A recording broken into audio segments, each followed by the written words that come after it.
C'est ça qu'on appelle la sculpture traditionnelle. Elle va représenter nos personnages d'autrefois qui ont tracé la route. Le trappeur, c'était quelque chose d'important dans notre région. Le pêcheur traditionnel, celui qui se déplaçait en traîneau à chien ici sur la Côte-Nord, ça a marqué l'histoire.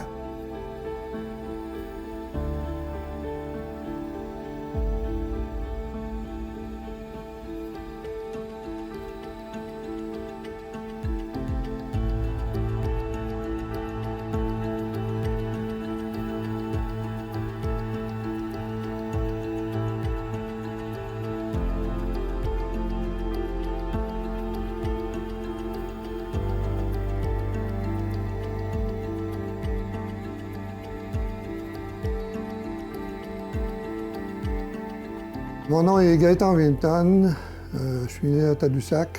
Je fais le métier de sculpteur depuis 1962. J'ai ouvert mon studio en 1964, je fais ça depuis ce temps-là. Au départ, quand j'étais jeune, je faisais des petites sculptures avec un couteau de poche, des petits chiens, des orignaux, des petites choses comme ça. Le curé de la paroisse, il s'appelait Léon Miller. Il connaissait Jean-Julien Bourgault et Médard Bourgault, qui étaient vraiment des maîtres sculpteurs, qui venaient ici à Tadoussac pour venir à la pêche. Il dit, moi, j'ai un jeune ici à Tadoussac, il voit qu'il y a un intérêt pour la sculpture. Il dit, je pourrais peut-être, il dit, le prendre en stage, mais ça dépend quel âge qu'il a. J'avais 16 ans à ce moment-là. Les curés du temps, c'était un peu les orienteurs qu'il y a aujourd'hui. C'est eux autres qui disaient, une telle personne, il est bon dans la menuiserie mécanique. Fait qu'il orientait le monde comme ça. Puis, étant donné que j'avais des aptitudes, là, j'ai fait un stage de 16 ans à 18 ans à Saint-Jean-Port-Joli avec Jean-Julien Bourgault, qui était vraiment un artiste vraiment là, exceptionnel. Peu importe ce que c'est qu'il faisait, tout ce que c'est qu'il touchait, il faisait même ameublement d'église, il faisait des statues pour les églises, il faisait des choses comme ça. C'est que c'était vraiment un mentor pour moi. Puis je suis revenu me réinstaller dans ma place natale, qui est à Tadoussac.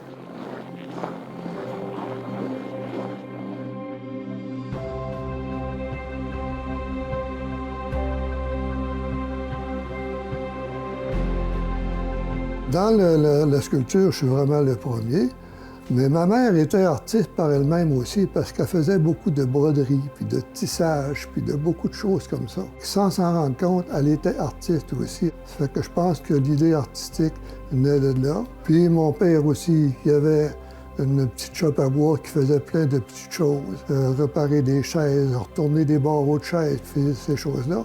Fait que le goût du bois, il vient de là aussi, puis c'est un petit peu un côté artistique d'une façon. J'ai toujours été à Tadoussac, entouré de bois, puis à travers la nature aussi. Mon grand-père avait une pêche au saumon. Ça fait qu'on a été élevé sur la rivière Saguenay, à l'embouchure du fleuve et du Saguenay. Fait que j'ai toujours été à même la nature tout le temps. En se promenant à la plage, je voyais des épaves, des souches. Déjà, je voyais qu'il y avait des formes qu'on pouvait faire avec ça. Le goût s'est développé de fil en aiguille avec ça. C'est ça qu'on appelle la sculpture traditionnelle. Elle va représenter nos personnages d'autrefois qui ont tracé la route.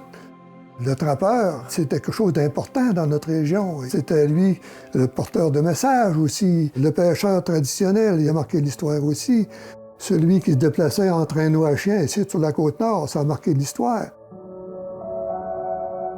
À un moment donné, tu vas avoir des idées, c'est des choses que tu as vues. Des fois, tu remémores tout ça, puis ça va t'amener à créer une pièce à ce moment-là qui va faire avec ce que c'est qu'on a vécu.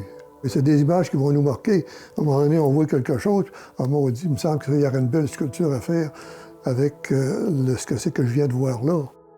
En allant à Montréal, je voyais quelqu'un, un itinérant, qui était couché sur son banc, la tête appuyée sur son sac, puis son chien qui était à côté de lui. Un mendiant, le chien, c'est toujours son meilleur ami. Hein? Fait que c'est un visuel que j'ai eu de ce type-là. Je n'essaie pas de passer un message en tant que tel. Ça fait que c'est plutôt la pièce, elle va parler d'elle-même. Moi, j'y mets beaucoup de détails. Ça fait que tout de suite, quand vous allez voir une pièce que j'ai signée, les traits du visage sont pas grossiers, les proportions et puis tout. Fait que c'est ça qui va déterminer ma sculpture. Pour l'amener comme ça, à partir du début jusqu'à la fin, on peut compter environ 80 heures à peu près de travail avec sa finition complète, là.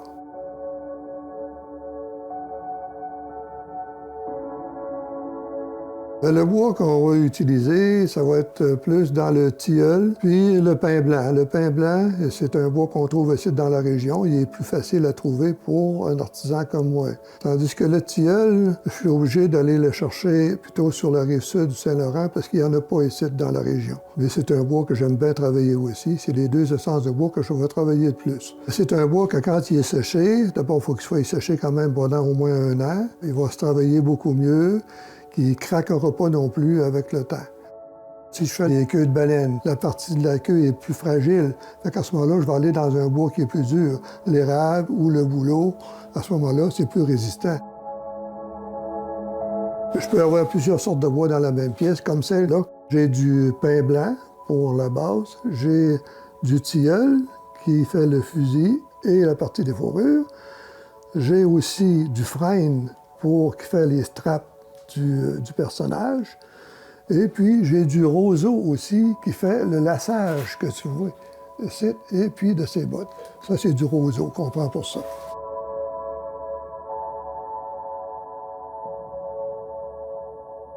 J'ai l'intention de prendre ma retraite. Je vais fermer la petite boutique de vente à compter du 20 octobre 2025.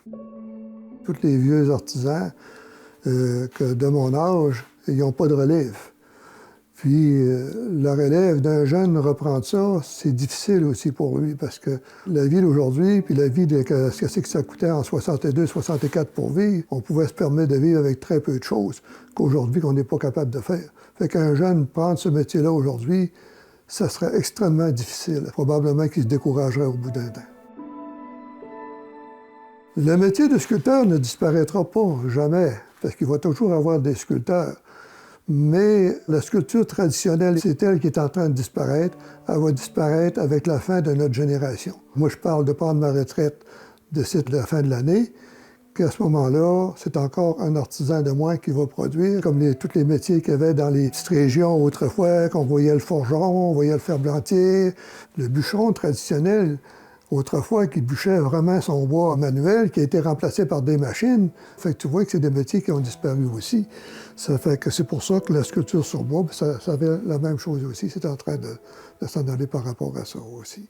Fait que les gens qui vont reprendre ça, ça ne sera pas de la même façon. Il va se faire d'autres sculptures plus modernes, des formes, des choses comme ça, mais pas la traditionnelle, elle va s'en aller, malheureusement. C'était vraiment collé aux artisans de notre génération. La génération actuelle des jeunes ne sont pas intéressés à ça. Ils ne sont même pas intéressés à savoir qu'est-ce que c'est que ces gens-là faisaient dans le bois ou tout. C'est toujours attristant parce que l'histoire, c'est quand même important de la conserver. Puis de voir qu'il y a de moins en moins d'intérêt pour ça, mais à ce moment-là, c'est sûr que ça nous fait quelque chose. Quand même que je serais triste, ça ne changera pas grand-chose. Ça va être une époque. Puis on va passer à une autre étape à un moment donné.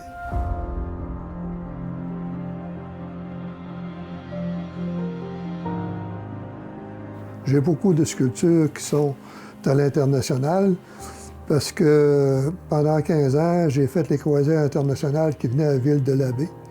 C'était un pavillon fermé qui était ouvert uniquement aux croisiéristes. Ça fait que ça a été un marché énorme pendant 15 ans. Vendre à l'international sans avoir à se déplacer.